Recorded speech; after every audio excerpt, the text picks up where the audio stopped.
amigos son. No. Secuestro. Mañana por la noche le entregamos a su papá.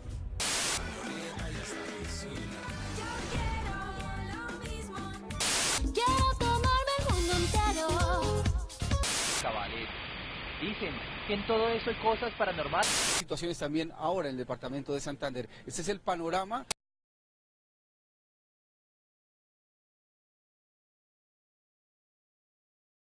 Colombia 60 años de resistencia es una galería que cuenta la historia del conflicto armado colombiano en sus últimos 60 años. El inicio de esta galería tiene que ver en homenaje primero a Nicolás David Neira Álvarez, joven asesinado el 1 de mayo del año 2005 por el Escuadrón Móvil Antidisturbios, y posteriormente digamos que fuimos agrandando la galería tratando de retomar también los temas que conllevan a toda la acción del conflicto armado colombiano. Bueno, mi nombre es Javier León, soy el expositor de la galería por la memoria contra la impunidad y el olvido, Colombia 60 años de resistencia. Es una galería que básicamente cuenta el contexto histórico-político de Colombia en sus últimos 60 años.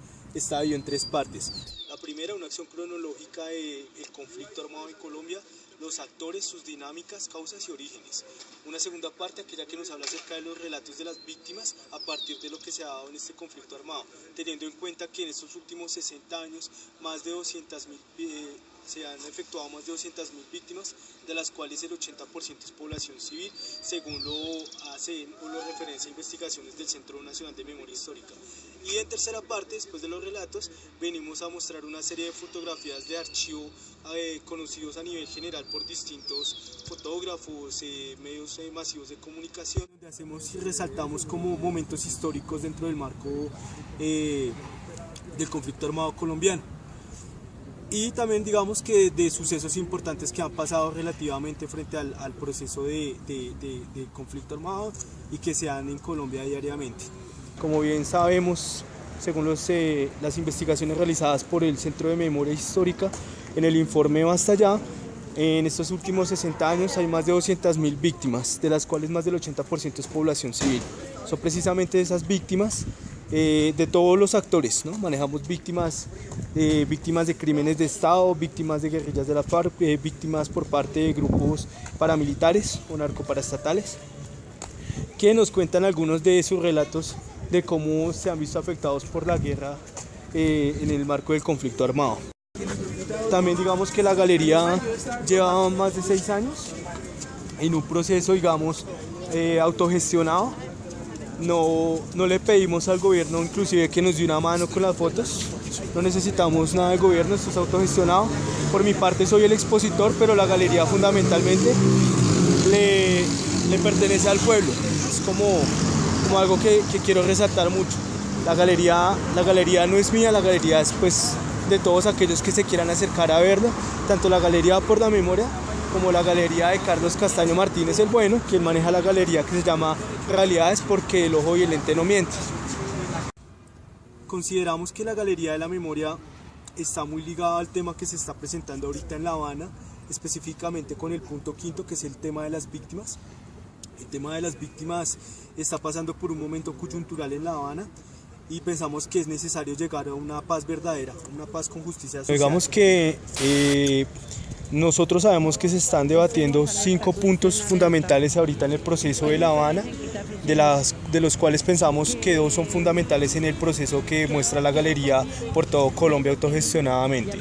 Uno tiene que ver básicamente con el punto de la participación política, que directa o indirectamente nos está ligando a un proceso de transformación popular social en caso de darse un posible acuerdo. Personalmente yo no creo tal el término del posconflicto, creo que está más ligado a una etapa de posacuerdo en Colombia. Y en segunda etapa yo considero que lo que podríamos nosotros manejar vendría siendo un proceso directo con el 5.º punto, que es el tema de las víctimas. Específicamente, hace poco la comisión histórica, que está conformada por 12 grandes académicos, sacaron cada uno sus propias conclusiones.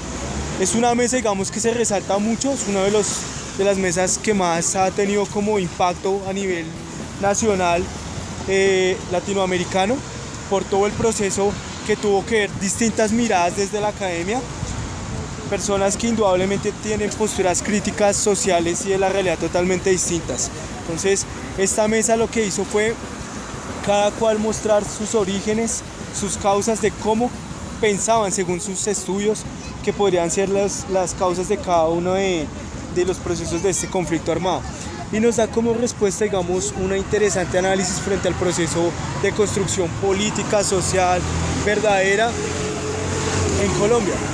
El gobierno de Álvaro Uribe Vélez tuve mucha persecución hasta el punto de llegar a allanarme en mi casa buscando las armas, buscando bombas. Solo por el solo hecho de hacer un trabajo diferente, de mostrar una realidad en la calle, y entonces bajo ese pretexto entonces se me fue allanada mi casa. Contemplado en la Constitución política, la libertad de prensa que es violada por el terrorismo. Correcto. Bueno, la participación política es un punto muy importante dentro de una negociación de paz, independientemente de los actores, porque participación política, por lo menos en el presente, antes de firmarse una eventual negociación con las FARC, cabe destacar que participación política legal no ha tenido ni siquiera la izquierda en este país. Una participación política reducida simplemente a unos escaños en el Congreso, cuando a los dirigentes de izquierda se les intimida, se les amenaza, se les desaparece. Entonces, participación política ni siquiera en el presente en el cual estamos viviendo es posible. Es un país en el cual denunciar ante un Congreso a miembros del mismo Congreso que han financiado grupos paramilitares, han contribuido al asesinato, a la desaparición de tantos colombianos, inmersos o no inmersos en la política, pues es muy complicado. Comunicado conjunto número 27. La Habana, noviembre 6 de 2013. Las delegaciones del gobierno y la FARC-EP informan que hemos llegado a un acuerdo fundamental sobre el segundo punto de la agenda contenida en el Acuerdo General para la Terminación del Conflicto y la construcción de una paz estable y duradera, denominado participación política. Dentro de los puntos de negociación de las FARC, y también dentro de lo que manifiesta el gobierno, la participación política es uno de los puntos principales, porque evidencia en qué se va a dedicar un guerrillero, ¿sí? En el futuro, ¿sí? La insurgencia, a diferencia del paramilitarismo, persigue diferentes fines, persigue una transformación social, persigue propuestas alternativas desde su punto ideológico, pero las persigue. Por lo tanto, las FARC están persiguiendo, y eso no solamente son las FARC, el ELN también aboga por una participación política diferente, ¿sí? Es que acá la política se concibe como simplemente el voten y ya dentro de tal periodo electoral, no. La política inmiscuye muchas cosas más, ¿sí? Inmiscuye estar con la gente, inmiscuye preocuparse por la gente, y sobre todo inmiscuye transformar.